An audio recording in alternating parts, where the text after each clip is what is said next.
Դոնալդ Թրամփը իր նախագահական ղեկավարման երկրորդ ժամկետի առաջին 100 օրը կոչել է ԱՄՆ պատմության մեջ ամենահաջողվածը բոլոր վարչակազմերի համար։ Միչիգան նահանգի Ուորեն քաղաքում ելույթ ունենալով նա ասել է, որ առաջիկա շաբաթներին ու ամիսներին իր վարչակազմը կներկայացնի Ամերիկայի պատմության մեջ հարկերի ամենամեծ նվազումը։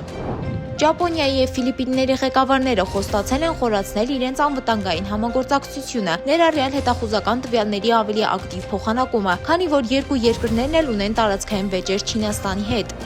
Հարավկորեացի падգամավոր Լի Սոնգ Ֆյունը եւ Կիմ Յոնգ Քին հայտնել են, որ մոտ 600 հյուսիսկորեացի զինվոր է զոհվել ռուս-ուկրաինական պատերազմում։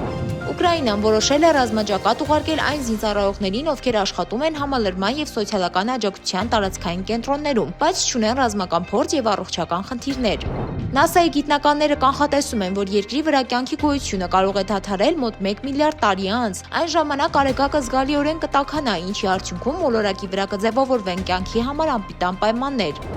Amazon ընկերությունը տիեզերք է ուղարկել իր առաջին 27 ինտերնետային արբանյակները Կոյպեր նախագծի շրջանակում, որը նախատեսվում է ստեղծել ավելի քան 3000 արբանյակներից բաղկացած գլոբալ ցանց։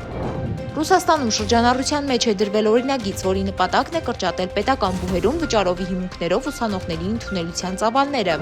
Ռուսաստանի Պերմ քաղաքը ծածկվել է աննախադեպ ձյան շերտով, ըստ երկրատեղեկատվական համակարգերի տարածաշրջանային կենտրոնի ձյան ծածկույթի հաստությունը հասել է 33 սանտիմետրի։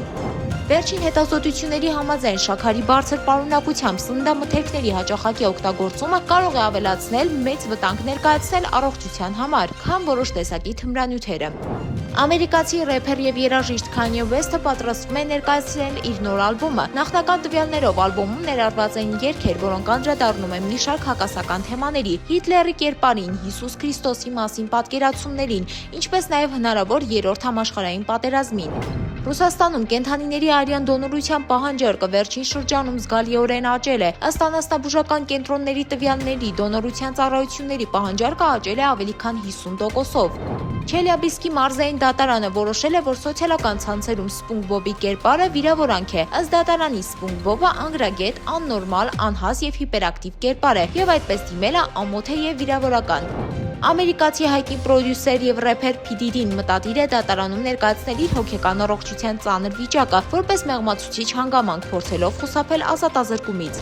Գիտնականները հաջողությամբ վերստեղծել են տիրանոզավր Ռեքսի մաշկը, սակայն ոչ թե դինոզավրեր կլոնավորելու, այլև նորաձև հագուստ արտադրելու նպատակով։ 37-ամյա բրիտանուհին լքել է ամուսնուն արհեստական բանականության հետ ամուսնանալու համար։ Այս եւ այլ լուրերի մանրամասներին կարող եք ծանոթանալ կարդալով օրագիր News կայքը։